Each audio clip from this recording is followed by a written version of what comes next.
Good evening and welcome to Late Night Review, where we talk about what's happening and what's not. I'm Jack Overbeck. I'm Kate Salkowitz, and here are tonight's top stories.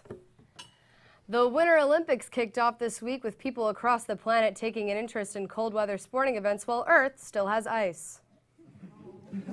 Valentine's Day is tomorrow, and consumers are expected to spend an estimated $19.6 billion on the romantic holiday, with $1.8 billion being spent on candy alone.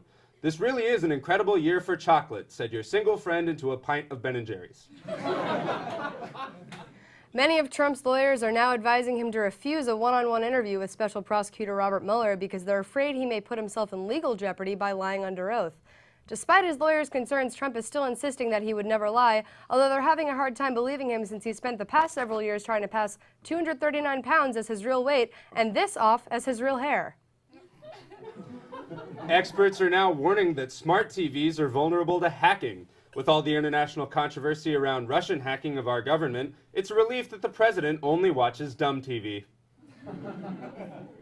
A Florida boy was trapped in a claw machine last week after climbing in for a toy he wanted. It took firefighters 5 hours and over $100 in quarters to get him out. President Trump, who infamously dodged the Vietnam War draft, is now saying that he wants to be the Grand Marshal of a military parade celebrating the strength of the United States Armed Forces, which is about the governmental equivalent of straight girls going to gay pride parades just because it's a good Instagram opportunity.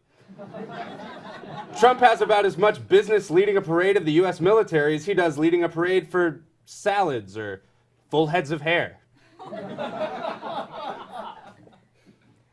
Yeah, can we get that picture of Trump that as the graphic for the rest of the segment for him? All right, thank you. Well, Donald Trump has ordered the Pentagon to start planning a military parade in Washington to honor the U.S. military and showcase its strength, except that strength is not in doubt. The U.S. spends more on defense than the next 7 countries combined. Being flashy doesn't make people think you're hiding something impressive. It actually usually implies the opposite. It's the same reason Jack drives a red Mustang. Snuck that one in. The White House has unveiled plans to stop funding the International Space Station by 2024 and turn it over to the private sector. So if you thought Trump Tower was a big eyesore, get ready for the Trump Death Star. Donald Trump met with the president of Guatemala last week, said Trump, "I love Guatemala, especially with chips and queso." In a speech to Ohio factory workers last Monday, President Trump accused Democrats of treasonous behavior after they didn't applaud him throughout his State of the Union address. Trump clearly has no concept of what treason is, but he'll learn soon enough. SpaceX successfully launched its Falcon Heavy rocket last week, sending a red Tesla convertible into Earth's orbit. In a similarly competitive promotional stunt, Toyota has announced that by 2019 it plans to land a Prius on the moon. Here to talk about the SpaceX rocket and its significance is the Tesla and SpaceX CEO, Elon Musk. So, Elon, congratulations on the launch, man. What was it like being in the control room when that happened? Sure. It was okay. Care to elaborate? This seems to be a milestone in space exploration. Shouldn't you be celebrating this? I like corn on the cob a lot. Sure. Well, the Falcon Heavy rocket, it's only the beginning. There's also the BFR. What is the BFR? Well, the B, it stands for big, and the R stands for rocket. The F, it's a mystery that only I know. Okay, yeah, I think I can guess what the... No. So you've recently announced big plans to take humanity to Mars. What sort of plans do you have to turn Mars's harsh environment into a place that we can live?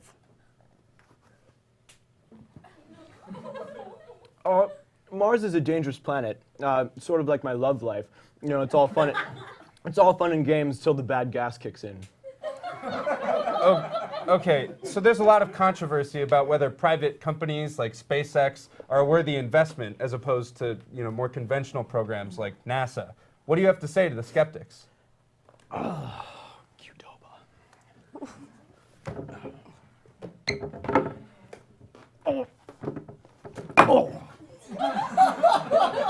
Is that a speedway?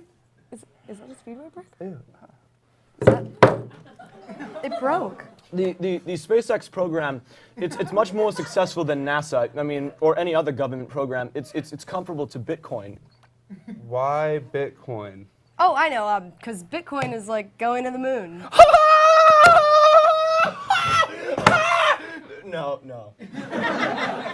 Oh, okay. Okay, so after the success of the Falcon Heavy rocket, what comes next? What sort of projects will we see being unveiled at SpaceX?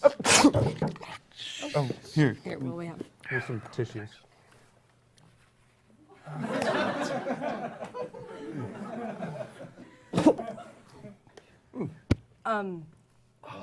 Any more questions? Yeah, Valentine's Day is coming up tomorrow. Do you have any plans? Oh, not yet. But if you're asking me something, the answer is yes.